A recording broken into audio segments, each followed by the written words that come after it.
And we're back again. So to carry on, yes, Ken Wheeler, Theora Apophasis channel, light and matter. He's actually come up with a formula for that, but I'll leave you to look at that. So I want to focus on this thing about hydrogen. As the atomic letter H. Now, think of the capital letter H. It's an expression when a cell splits and becomes two cells. It's one that becomes two, and then you've got that sort of bridging part. So you've got that expression of the letter H, also human. It has the atomic number 1, because everything comes from 1, so it would make sense that hydrogen is the lightest element. Now, how are we hearing the word lightest? This is just copied from just a Google search, the Wikipedia entry, I believe. The most abundant chemical substance in the universe. Now, this is interesting. Consisting roughly 75% of all normal matter. At standard conditions, hydrogen is a gas of diatomic molecules having the formula H2. It is colourless, odourless, tasteless, non-toxic, and highly combustible. Let me just read that again. It is colourless, odourless, tasteless, non-toxic, and highly combustible. Can you not hear that that could also be describing potential, describing God, describing the Creator? It's an interesting word, hydrogen, when you break it down into 2, 3 component parts. We've got hide, hid. Well, a hide, it's a skin, it's a covering. It's something that is hidden, that you can't see. That is colourless, odourless, tasteless, non-toxic. So it's not something that is poisonous. It's not something that's going to do harm, but it is highly combustible. It is potential. It is creation, therefore. So you have hid, the hidden one, in the hydrogen. But then, after the hid, it's spelt HYD in hydrogen because it is working on the masculine principle of creation, of being the seed, obviously. But if we split it, we take off the HYD, we're left with Rogan. Now that's a noun, derived from the Irish surname O'Ruadhagen. I apologise for my poor pronunciation of Celtic, which can be loosely translated to mean red. That, I would say, is another way of expressing the blood, because if hydrogen is in pretty much everything, therefore I would imagine it must be in the blood as well, and certainly in the oxygen. So you've got Rogen.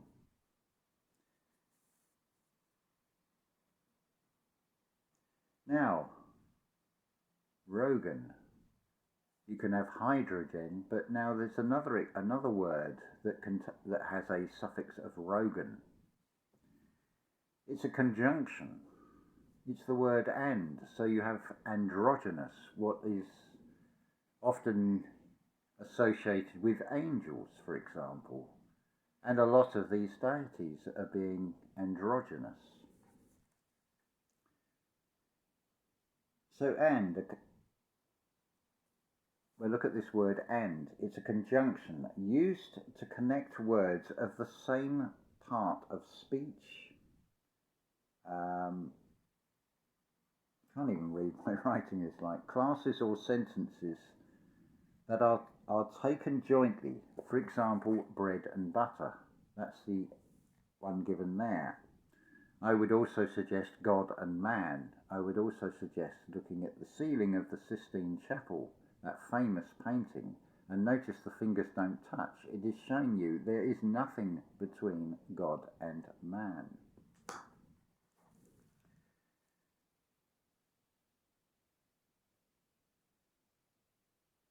It's also used to introduce an additional connection, an interjection. So the seed of God was planted. As Neville Goddard would say, we are all a bride of God, regardless of whether you're in a male or female form. And he describes it that you fuse with the Father and you are one. That's just another expression of the same thing. Don't take these things literally in the physical. But of course they do have an impact.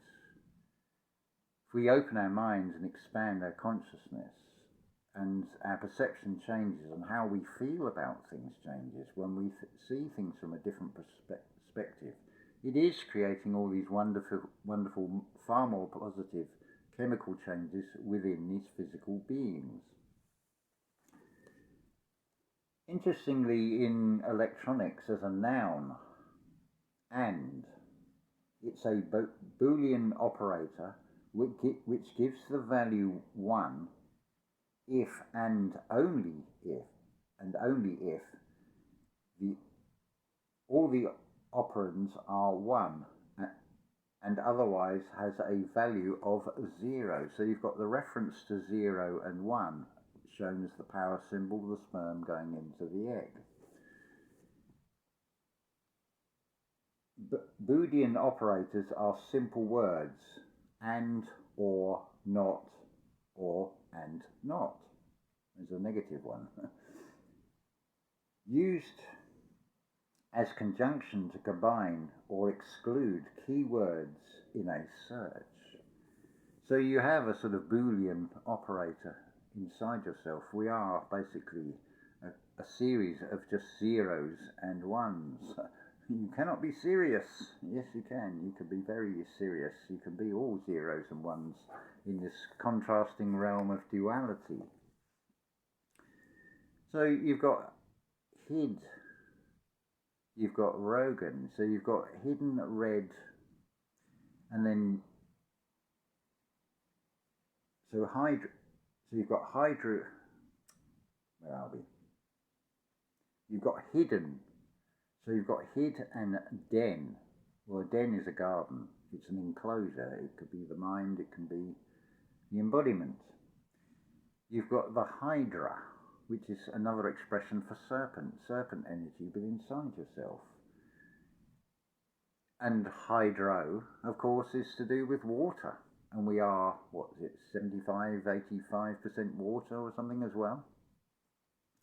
See how this all connects in.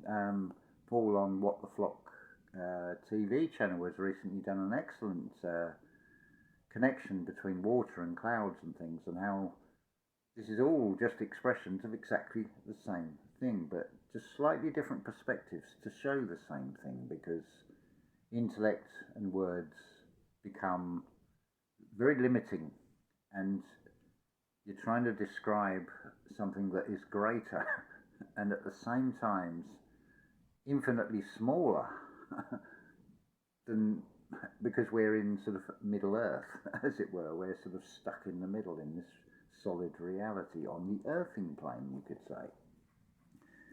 We've got right off on a slight tangent there. So hydrogen. See, you've got the word gen for generate, creation. So it's water creating being expressed in there. It's got the serpent, the hydra, generating.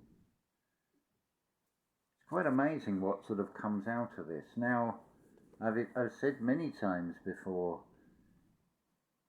the first character inscriptions of the Creator or God is the letter T, which is 1 at its highest level. Hence you get the letter T. So what happens when you put T and H together, where the T is the capital, the H is lowercase? It is atomic code 90 from 1 to 9. It is actually called thorium, which I thought was very interesting. When you think of the god of Thor, it comes up in the very quick search I did on this. It's a radioactive element, chemical, of the adenoid series of the periodic table. Thorium is a naturally occurring, slightly radioactive metal discovered in 1828 by Swedish chemist Johns Jacob Berzelius,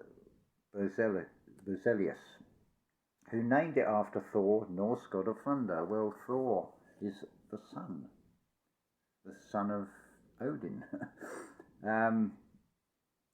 So if you also see from that, you've got the Creator, as Neville Goddard describes, the Christ is the Son, the power and the wisdom of the Creator, but all one at the same time.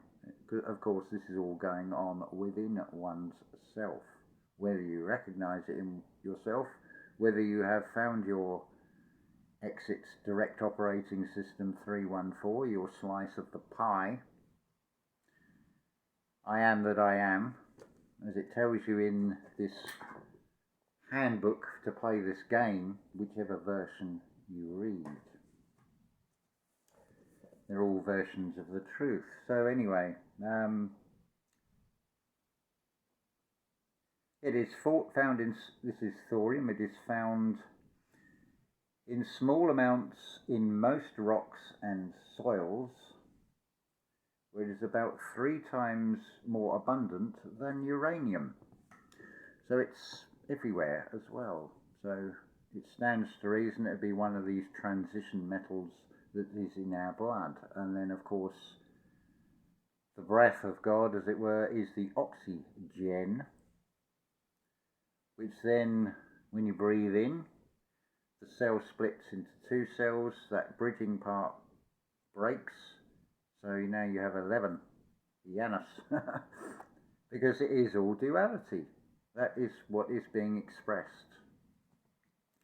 I'm not even going to get into the realms of whether there are or there aren't these deities, or whether they are just humans. But wouldn't it be interesting if you've got outside of this construct, you've got a very similar reality. And as I've described this as being like the diagnostic zone, diagnostic, when you don't find that one, you die to the agnosis, because you're open to the idea of a creator or creators, but you haven't actually found it. So it's a diagnostic zone. And it makes perfect sense to me that you would contain things to carry out experiments.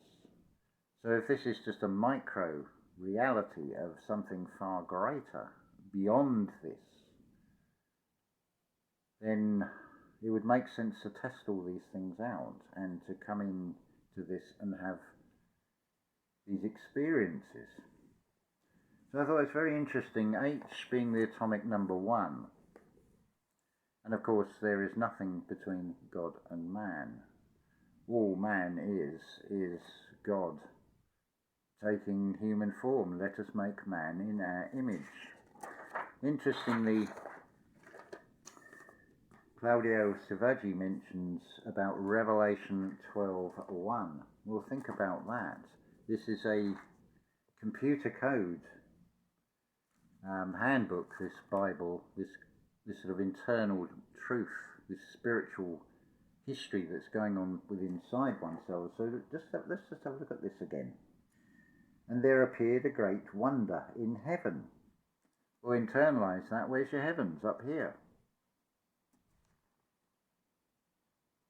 A woman clothed with the sun and the moon under her feet, and upon her head a crown of 12 stars. Well, it's Revelation 12:1. It's your 12 cranial nerves. I mean, look how significant the number 12 is. You've got 12, the rib cage consists of 12 ribs, which, if I remember rightly, is split in 7 and then a 5, which is then broken down into a 3 and a 2. I think they're called floating ribs, the very two bottom ones. Anyway, I digress, but the point of it is here, you've got this numeric code that is also, I've just given you two examples, the 314, the pi in Exodus, the exit from the matrix. Part of that is to discover who you are, no more playing small, realise that you are the creator. As Adrian Elisa said, she describes you as supernova souls. Jason and Archaics will describe you as errants. They are just different expressions.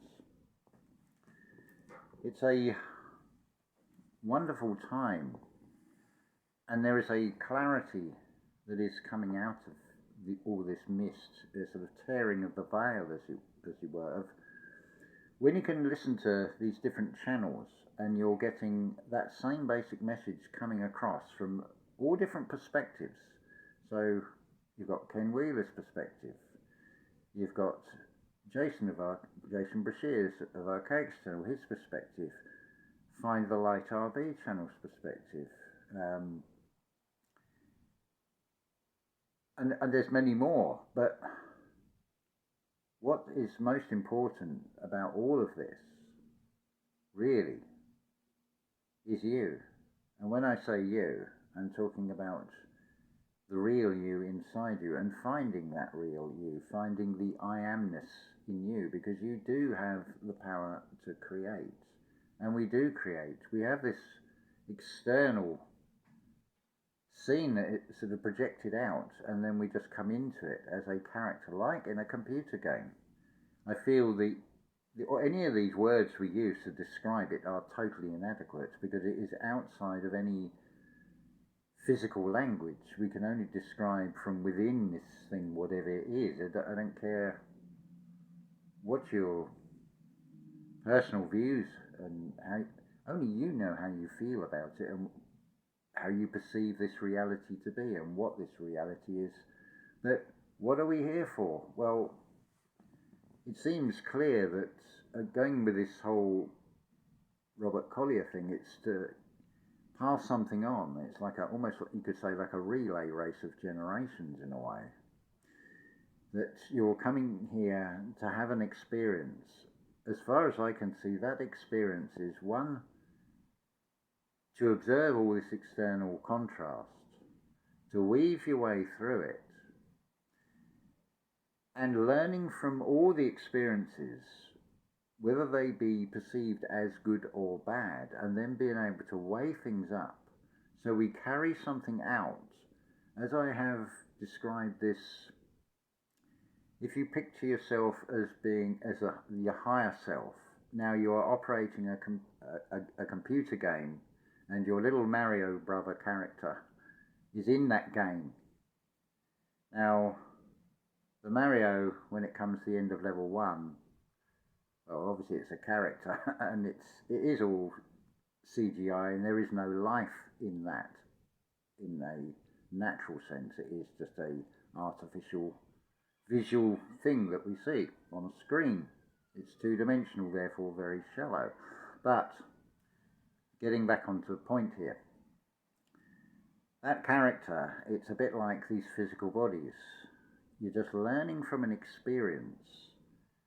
The actual journey itself and all the little minute details of how many turtles you've hopped over or whatever, and how many rings you've collected along the way, and how many bricks you've smashed up, that's irrelevant. What is important is you've learnt a technique, you've learnt from that experience, which the higher self part can now carry on through into level 2. But Mario, whether he be in level 1 or level 2, can't tell you. anything about level 1, and Mario in level 1 can't tell you anything about what's to come in level 2, but there is an experience gained in it. So that is just an analogy I'm using here. Don't take it literally. Don't take any of this literally. But do internalize everything that is presented, or if you're drawn or inclined to look at, and ask yourself, why are you looking at that? Is there something in it that can serve you, that is going to benefit you? Or is it all a waste of time? But I feel nothing is a waste of time. They're all things to look into. But of course, it is also mirrored with, just go out into the outside world. Now you've got buildings of a different era, more aesthetically pleasing, and what we now called Tatarian. But just take from that one simple thing that is so obvious that it's there in plain sight. You don't even need to go that deep. You certainly don't need to go in mud floods. You are given a contrast. The world that was and the world that now, and what the two create. The differences in the buildings, in the artistic flair of the one, and the what's the word I'm looking for here? The nihilistic, regimented boringness of a modern building compared to a sort of very cube-shaped or angular and hideous compared, that's subjective I know, but compared to, say, an old city hall. But that's all I would take from that. But looking at any of these external things, it comes down to that definition of insanity.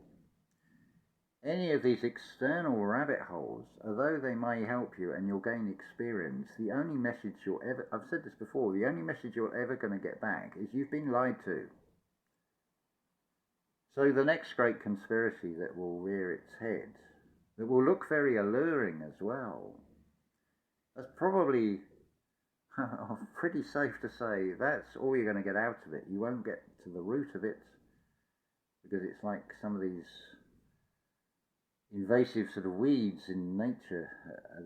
Again, it's a perception, but these roots of some of these things go down so far and you just cannot get to the bottom of them. And they're all external, so what about, except the roots of course, they're going internally into Earth because we're in this duality realm, but the external things we're presented, you don't get to the root of them. So if you've exhausted the looking outside of yourself, well, there's only one other place to look, and that's within yourself. Go without and you will go without, as Lana A. Labonte says, and go within because it is all within oneself. Just takes a little bit of dig. I mean, that is somewhere where you can dig and you can get to that rock, that solid foundation on which to build, which is all internal structure. So hopefully, I know that's gone all over the place, but across these two videos, but hopefully that has brought at least another perspective, another way of looking at things, in the sort of retroduction of looking at hydrogen, looking at what the word means, looking at the atomic numbers of it, also seeing the numeric codes, and yeah, I would say the Bible, even in its present form, is an internal journey. It is a written version of the original handbook of whatever this realm is. But of course it's been interpreted, misinterpreted, rewritten so many times, highly edited, and given a perspective that suits a particular, what would seem to be a very small fraction. But there is pi. You can have all the pi in 314 in Exodus. Anyway, that's gone up for 25 minutes on this one. So I will say love to you all, and leave any comments, what you think of this. Tell me if it's helped you, if it's made it more difficult, or if you want me to try and clarify things. I can only give you my perspective, my interpretation on things from my own experiences, as it were. So I leave it over to you. Mull it over. Only you know how you feel about what you see and hear in this reality. But may it be something that is of benefit to you, and in turn you can then, just like the cells, one becomes two, so we reproduce and we recreate, not necessarily in the physical, but we recreate when we have that internal feeling of love, that we can then project that out and pass that on. So it is like a sort of relay race in a way amongst ourselves. Yeah, interesting, hey? So love to you all, and ta-ta for now.